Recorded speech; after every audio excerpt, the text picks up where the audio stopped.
thank you everybody again with this new podcast. We have a very special guest. Her name is Debra Blanchard Knight. She is the owner of a company called Fringe Talent, which is one of the most highly respected independent recruiting companies in the entertainment industry. Debra has been recruiting in animation, in visual effects, gaming, and theme entertainment. And also in the past, she has been part of the recruiting team of ILM, Dreamworks, and Starz Animation, and others as well. So now, Debra, we would like to hear your story first. What captures your attention in the process of recruiting young artists around the world? And what makes you decide in doing your own company of the recruiting business? I, like a lot of people, got into recruiting by accident. I was in production management, and somebody said, hey, Industrial Light and Magic is starting to do these new Star Wars movies and they need animators. You know animators, why don't you go recruit? And I said, I don't know what that means, but I know animators. So I started recruiting for ILM during those middle three episodes of Star Wars. And that was a really profound experience, getting a chance to work with George Lucas and some of the amazing artists that work in that world.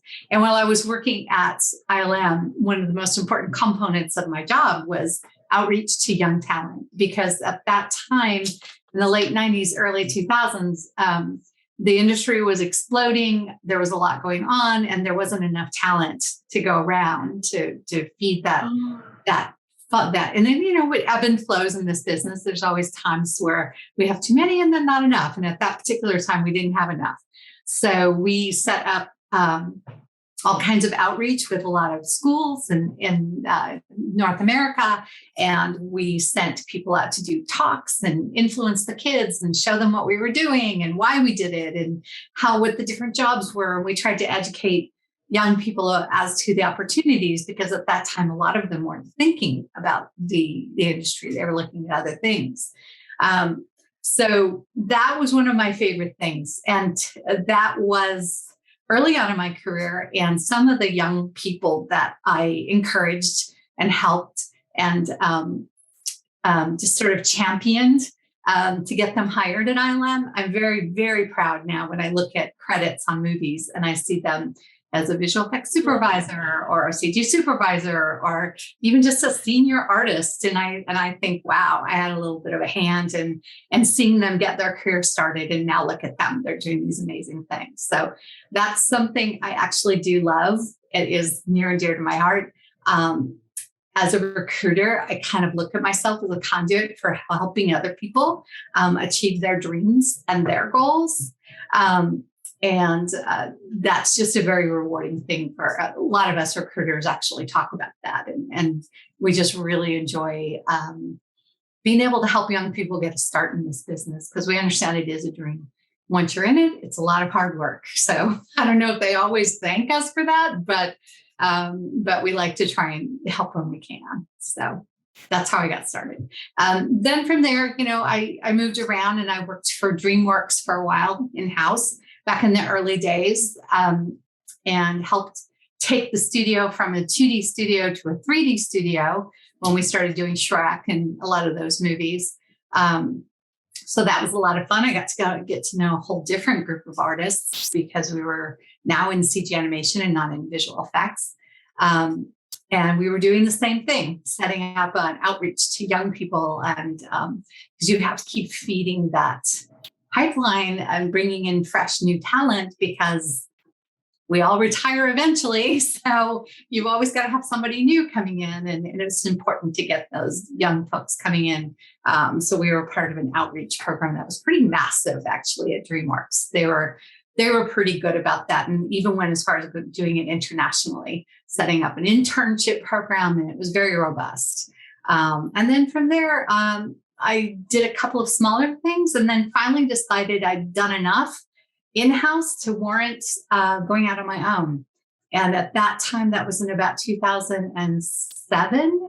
And there was just a lot of work happening. And I was very fortunate. And there was so much work going on with new companies that didn't have budget for in-house recruiters. So they hired me And I basically became their recruiting team, going out and trying to find talent.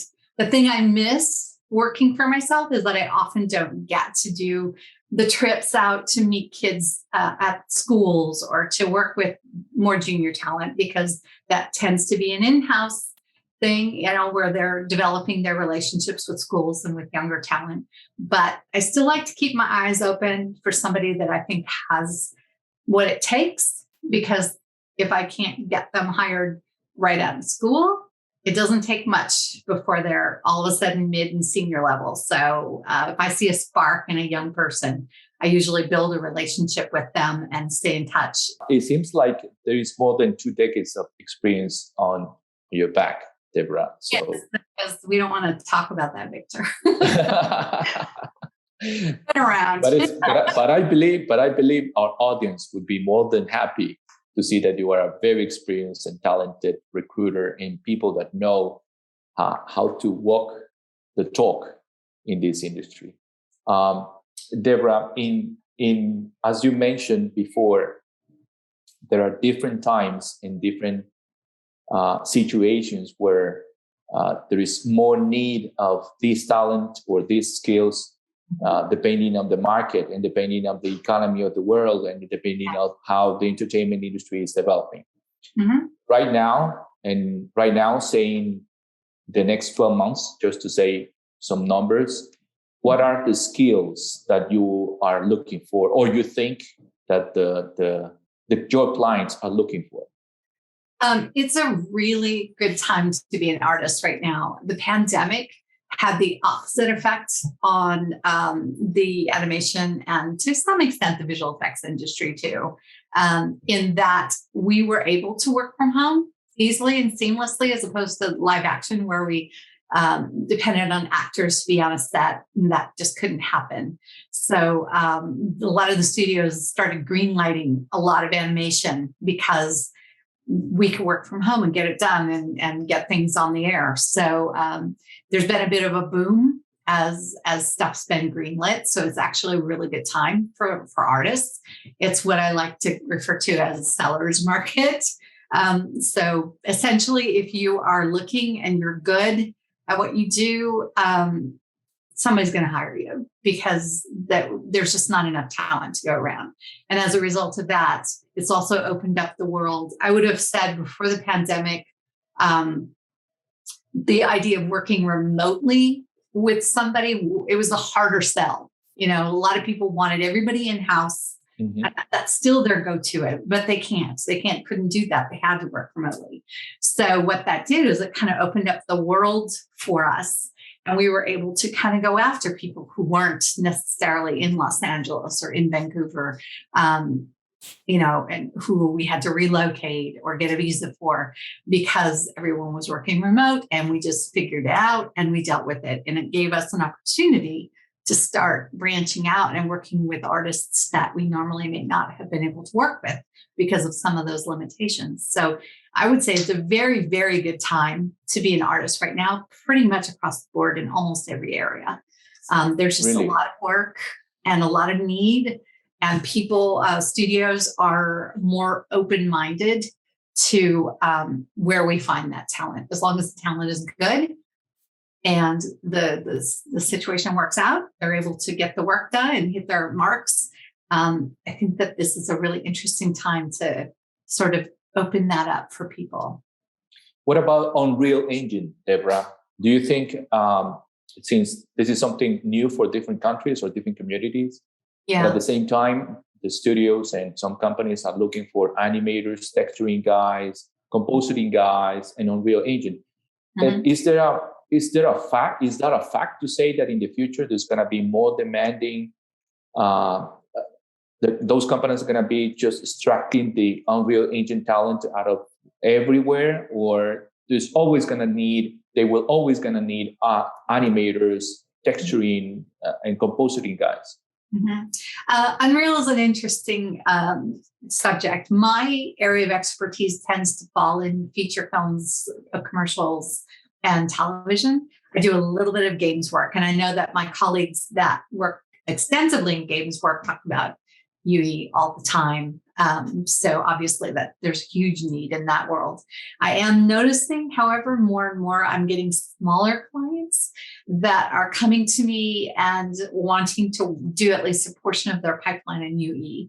And in the beginning, it was just one here or there that would come to me, and we would have to kind of sit down and go, oh, I think we're going to have to chase games people for this because feature people and TV people just aren't working in UE right now. That has shifted in the last couple of years because there have been more and more projects that are using that technology for rendering and so forth. So as a matter of fact, I just finished up work with a small animation studio up in Northern California that's going to be working exclusively with UE. And we had to go out and really try to find some people that could work with them in the way that they wanted to work. So it's interesting. It's sort of at the very early stages, at least in North America, where people are toying with it and taking a look at it and considering using it and how will they use it. So it could go either way. It could just really take off and everybody's going to say, this is it. This is the way we're going to head. Or it might still kind of be a blend of different types of pipelines. It's a little early to say, but I am getting a lot more requests for artists that can work in the software. So if I do see that on somebody's resume, I am sure to note it in my database. That's good. I can track That's them. great. And I would want to ask you what are the channels that you have used to source this type of talent? How do I find people? Mm-hmm. And what channels do you use? I have my own personal database of about 20,000 people. Wow. I've been doing this a while, Victor. Again.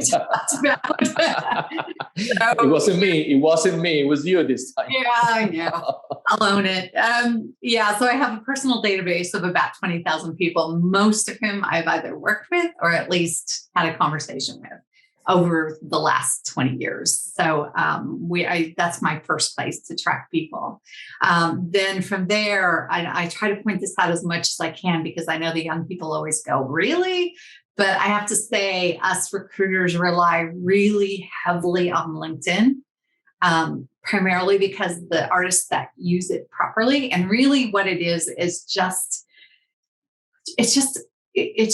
putting yourself out there passively with your resume and your link to your work and just letting it rest. Just, it's so easy for artists. Just put it out there like a calling card and don't think about it. Just update it when things change for you, because the way we use it is I may have you in my database, but maybe we haven't talked in 3 years. So my first go-to is to go to LinkedIn and see what you're up to right now. What have you been doing? Do I think you might be available? And if so, I'll try and contact you. Maybe my contact information is old and it's no longer working. I try to find you, through LinkedIn and reach you that way. So LinkedIn is used heavily by recruiters, heavily. And I know a lot of artists roll their eyes and say, oh, so old-fashioned or clunky or whatever. So don't look at it creatively. Just look at it as a place to hang your digital calling card and make yourself available so people can find you, unless you don't want to be found. But that's usually where we go first. And then, of course, we'll go out into the internet. We will DeviantArt or any of the other sites where people post their work for each other and for themselves. We'll go out and take a look.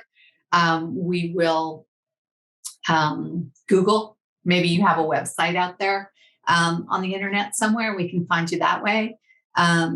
So there's a lot of different ways. But for me personally, my go-tos are my database. So when I tell you I'm putting you in my database, which I do that with people a lot, especially if I can't use them immediately, I'll come back and say, I've got you in my database. It's not just me saying pretty things. It's a big deal. You're in my database and now I can find you again. So I'll track you here. Yeah. And it's a pretty sophisticated database. And I can track people by the software skills they use, the places they've worked, the place they live, their preferences. So it's pretty sophisticated database. And most of us who've been doing this a long time, there's a handful of us that do this, that this is our life. And we're very intricate and integrated into the community. We live off of our database and LinkedIn. So wow, I didn't know that. And also regarding the artists and where to find them. So if you find like a perfect candidate, or like this is perfect for compositing, or this is perfect for modeling, yes. how quickly you can move them to a position in a company, if it's bigger or if it's small or if it's a medium company, how quickly do they have to wait? Maybe in the database, like 3 years, 1 year, maybe, or In my database? yeah, if they are in the database and you already have them in the database, so how quickly those candidates can move on to have a job opportunity from you, for example? That varies. It's just a matter of me finding, because I don't represent talent. I represent the company. So the company comes to me and they hire me and they say, I need 5 lighters and this is what they have to do. And this is what I'm looking for. So then I dive into my database and I look for people that match that, or who I think can match that. Maybe I can sell the candidate to the company because maybe, I know more about them than they're showing. So it's definitely a partnership between me and the candidate. So that means that the company is paying me to find you. You're not paying me. So that's the other thing I like to tell artists, because sometimes they go, how much do I have to pay you? No, you're not paying me. They pay me. It's a freebie for you. So just work with me because I can be your agent that way, once I have a job that's a fit. So it varies. When someone goes into my database, I might have something for them next week that I can talk to them about. Or maybe it might be a couple of years, or I have people that are in my database that, like I said, there's 20,000 names in there. I have people that I have been communicating with in my database for 10, 15 years. I have notes on them that go all the way back, and I may represent them for 10 jobs over the course of that. They may not always connect with those jobs, but I go back time and time again. So it's not just a one-time deal. If I present you for a job and it doesn't work out, it doesn't mean you'll never hear from me again. It means that job didn't work out. I'll call you in the next one. So, us professional animation recruiters are a good resource for people, and they should definitely connect with us on LinkedIn so that we can be connected for future work. Great, excellent. We are certain about the advantages that someone from Latin America might have as far as talking about context, insight, different culture, different ideas, different success stories, different struggles that may give them an edge in a company in the LA, Vancouver, or other places. And you work for the US only, Debra, or no? I work internationally. Yeah, I work internationally. So we are certain about those advantages, but at the same time, sometimes people, they believe that they do a great portfolio and they present themselves as someone reliable, and that's it, and they should be hired. But there is something else that people look for, and maybe your clients are asking you to filter other characteristics or traces in their personality. So what would be your advice for someone in Latin America that is trying to develop those skills and then get in contact with someone like you? First of all, everybody should just know upfront that your portfolio, your reel, your resume are marketing tools. Do not get emotionally attached to them. Do not get frustrated or insulted if someone suggests a change or that you drop something or add something. It is purely a marketing tool. So let go of your emotional attachment to that. That's something I have talked to kids about. People read out of school a lot because they had attached to the projects they did in school. They were so passionate about it. They love it so much. And there comes a time then you have to let that go and take that off your reel and now focus on other things because you've moved on, or you've added new things, or someone has said that's probably not your best work. So be open to hearing from advisors, from professionals, from colleagues about your work and what you're showing on your portfolio and on your resume and on your reel, and that will be an evolving piece of work for you your entire career. That portfolio, that reel, that resume will constantly be changing. As a matter of fact, when I look at a reel or a portfolio and it's more than a couple years old, I worry because, I'm like, well, what have you been doing the last couple of years? I need to see some more recent stuff. So that's what I tell people first off. When you're right out of school, you probably won't have a lot to show. Don't let that intimidate you. Do not throw things on your portfolio or on your reel that may not be great just because you feel like it needs to be longer. You get a sort of a little bit of a pass when you're right out of school and don't have a lot of professional experience because people aren't expecting as much out of you. So don't worry that your reel or your portfolio isn't 3 minutes long or whatever the formula is they're telling you. Just be very judicious about what you put on that. It should only be the work that represents you the best. And it can be a combination. If you're an animator, maybe you want to show a little bit of life drawing or something at the end that kind of shows that, anatomy and movement in addition to some animated pieces. Or if you're a lighter and you do photography, maybe at the end of your reel, you want to put a few pieces that show your artistic eye when you're taking photographs that also back up your ability to light. So just be very careful about your reel, show your best, because I guarantee you that if you have something weak on your reel, that is the piece that the hiring manager remembers every single time. And it's really hard for us recruiters to go back and go, no, don't look at that.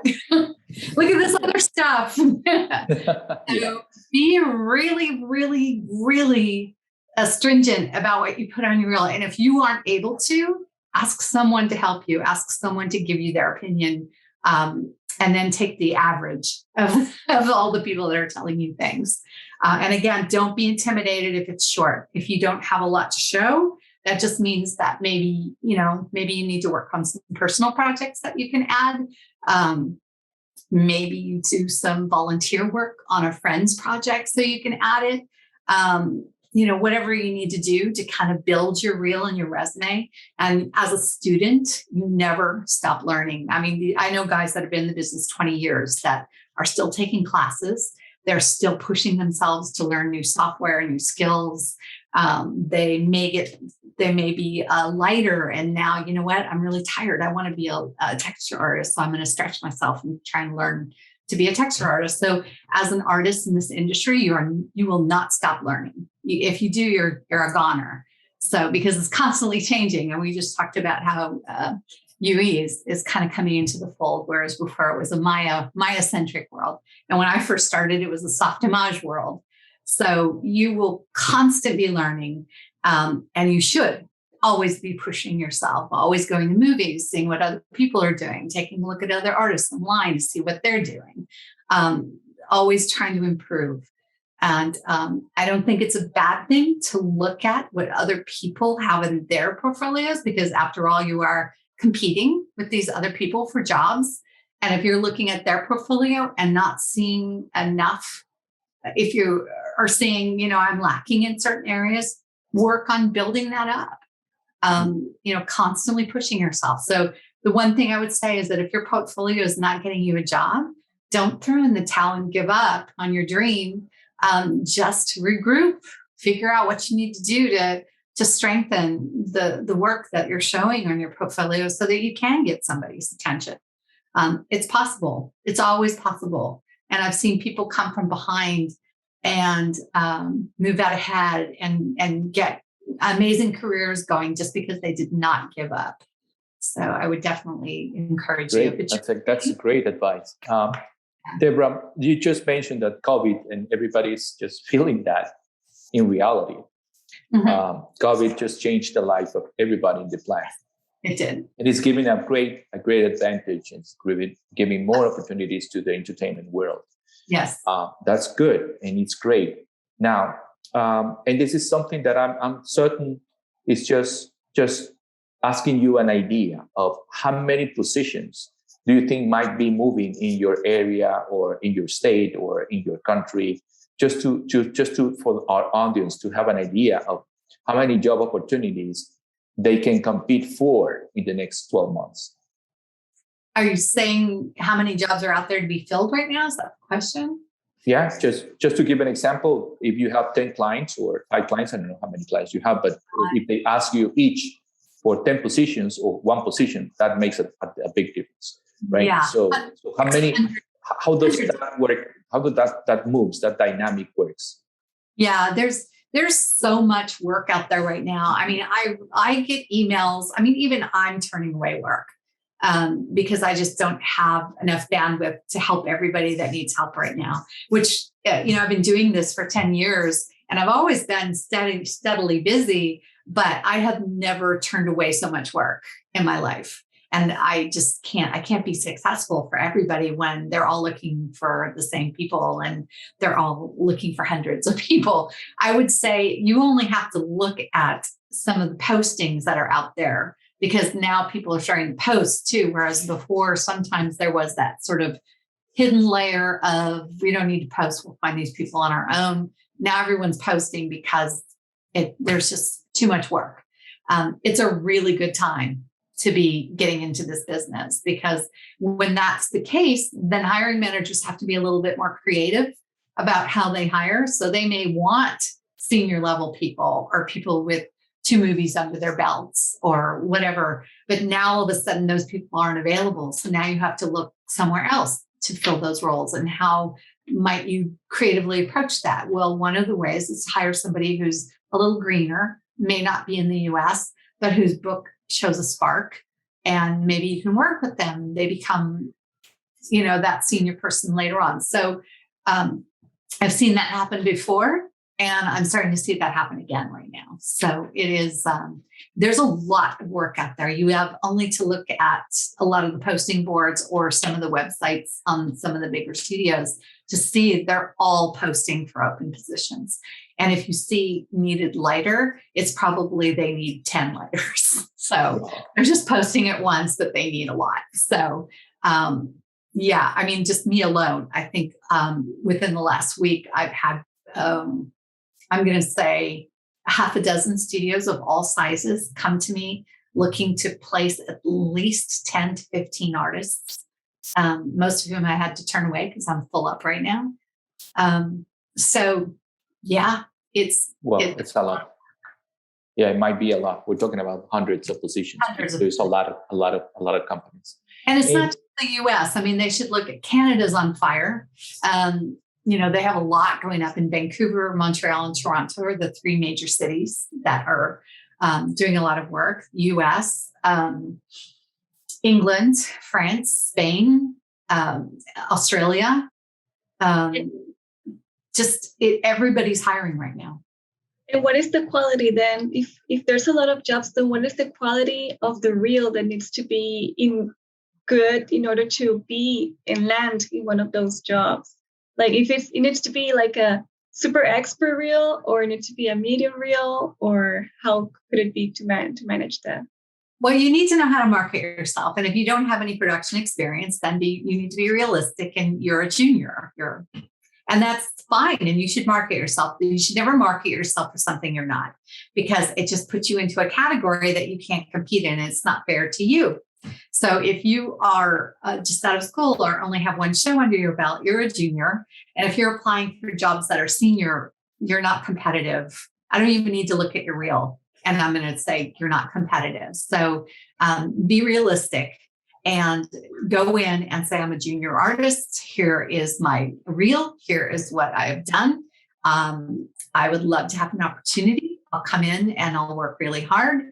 And, a good recruiter will be able to look at it. And even if you don't have a ton of work, if your best work is displayed, we can look at that reel and we can see the spark of something. If you have it, we can see the foundations of something, and we can tell that there's something there to build on. You have a talent, you have an eye, you're good at color, or you're good at movement and performance, or you're good, with effects and making realistic effects. We'll see it. And if you present yourself appropriately, there's nothing we hate worse than we need a senior person with 5 years of movie experience. And then somebody comes in and says, I have never done a movie, but I'm applying for this job. And it just makes that look like you're not paying attention. So be specific about what you're applying for, and be real with yourself about what your level is. And if you're a junior, there's no shame in that. There are jobs for juniors. Be realistic. Go after the jobs that you qualify for and let them see that spark. And if they don't, if you're not hearing back, if you're not getting a response, it could be a myriad of things. It could be that maybe they're just not in a place where they're going to look at South America just yet, or, outside of North America. Or it could be that your reel's not there yet. And that's fine. Just keep working on it, keep improving it wherever you can, and send it out again. And I am definitely seeing a lot more South American artists being picked up by my clients. So the appetite is there. And if you're good at what you do, they'll find you. Great. That's a ton of advices. And that was my last request for you. So I think we're getting to the end of the podcast, Debra, and it would be very nice to hear your take or your advice for these Latin American artists that are trying to understand how the industry works as far as job seeking. How can I tell you? It's a collaborative industry. So one of the most important things that we're looking for are team players, for the people that work well with others. If you are a prima donna or you're unpleasant to work with in any way, and that gets out, people will remember that. So, and they don't care how talented you are. They're not going to work with you if you're not pleasant to work with. So always remember, when you do get an opportunity, even if it's in a classroom or a group project with some friends, always be a team player, always be collaborative, always be fun to work with, create a good working environment and relationship with your coworkers, because sometimes I have seen people who are not quite as talented get a job over somebody else just because they like working with that person. So I would say it's really important right now, anywhere, wherever you are, you get an opportunity, show yourself as a collaborative person, a good communicator, ask questions. If you're lost or confused, don't just sit there and try and figure it out. Immediately raise your hand and ask the question, so that you're showing an effort, that you're here, you're part of the team, especially as we work remote. It becomes even more and more important for you to demonstrate that. So I think that's important. Communication is important, and just continuing to improve your skills.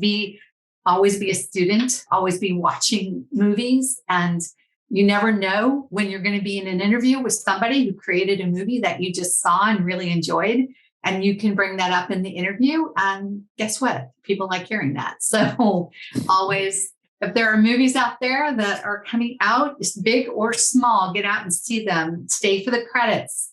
Look at who is working on those movies. Reach out to them on LinkedIn and connect with them, and try and create your own network. It doesn't have to just be a one-way street with me connecting with you. You can connect with other people.